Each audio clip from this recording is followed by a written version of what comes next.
దర్శి మండలం బసిరెడ్డిపాలెం గ్రామంలో మన ఊరికి మనసివన్న కార్యక్రమంలో జిల్లా పరిషత్ చైర్మన్ బూచేపల్లి వెంకయ్యమ్మ, దర్శి నియోజకవర్గ ఇన్ఛార్జ్ బూచేపల్లి శివప్రసాద్ రెడ్డి పాల్గొనడం జరిగింది. ఈ కార్యక్రమంలో జిల్లా సర్పంచ్ల సంఘం అధ్యక్షులు కేసర రాంభూపాల్ రెడ్డి, ఎంపీటీసీ సంఘం జిల్లా అధ్యక్షులు బండి గోపాల్ అధ్యక్షత వహించే ఈ కార్యక్రమాన్ని విజయవంతం చేయడం జరిగింది. బసిరెడ్డిపాలెం గ్రామంలో మహిళలు, పురుషులు అత్యధిక సంఖ్యలో రావటం జరిగింది. जोहार वायसार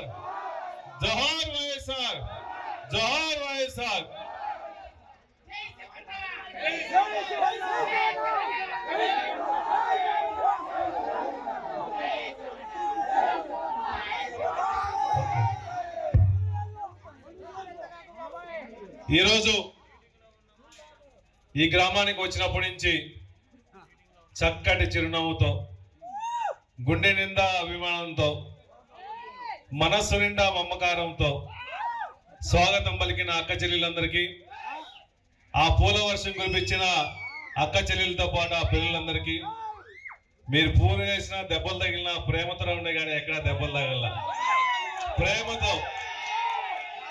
బసిరెడ్డిపల్లి అంటే ఆ రోజు రాజశేఖర్ గారు అడ్డ, ఇప్పుడు జగన్మోహన్ గారు అడ్డ.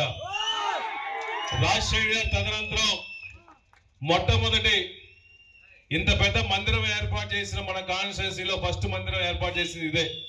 రాజశేఖర్ గారి విగ్రహం తీసుకొచ్చి మందిరం ఏర్పాటు చేశారు. ఇంత మంచి ప్లేస్ ఏర్పాటు చేశారంటే బసిరెడ్డిపల్లి గ్రామానికి రాజశేఖర్ గారి మీద ఎంత ప్రేమ అని చెప్పేసి అభినందిస్తున్నాం మీ అందరినీ. అదేవిధంగా 2004 నుంచి కూడా నాన్నగారితో పాటు బూచేపల్లి సుబ్బారెడ్డి గారితో పాటు కలిసిమెలిసి అడుగులు వేసిన ప్రతి అడుగు మళ్ళా జగన్మోహన్ గారితో నడుస్తూ బూచేపల్లి శివప్రసాద్ వైపు చూసి మళ్ళా జగన్మోహన్ గారు అనౌన్స్ చేసిన తర్వాత నాతో పాటు నడిచిన అక్క చెల్లెలందరికీ, నాయకులందరికీ, మన సీనన్నకి, గోపాల్ గారికి, ఈ సీనన్నకి, తిరుపతి రెడ్డి గారికి, గోపాల్ గారికి, ఇక్కడ వచ్చేసిన మిగిలిన గ్రామ ప్రజలందరికీ మరి నమస్కారాలు. నిజంగా ఈ అభిమానం చూస్తుంటే ఎప్పుడు మర్చిపోలేం. మన గ్రామానికి ఎంత చేసినా తక్కువే, ఏం చేసినా. ఇది మళ్ళా ఎవరో చేయలేని విధంగా మనం చేద్దామని అనుకుంటున్నాను. ఇది బసిరెడ్డిపల్లి అంటే బూచేపల్లి కుటుంబం, బసిరెడ్డిపల్లి జనాల గుండెల్లో ఉంటుందనే విషయం ఈ రోజు బూచేపల్లి శివునికి అర్థమై ఉంటుంది.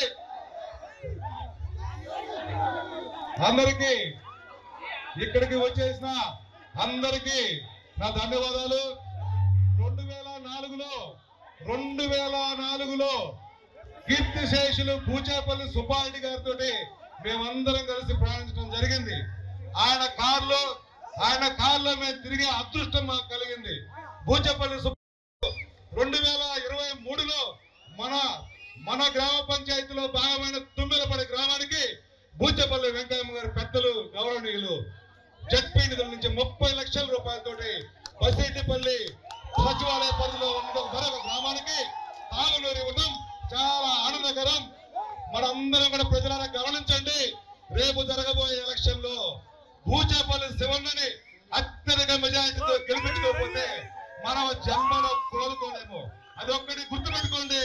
బూచేపల్లి శివన్నని 2024 అసెంబ్లీ ఎన్నికల్లో అత్యధిక మెజారిటీగా మనం అసెంబ్లీని పంపించుకొని ఆయన నుంచి మినిస్టర్ పోస్ట్ కూడా మనం సంపాదించుకోవడానికి అవకాశం ఉంటుంది.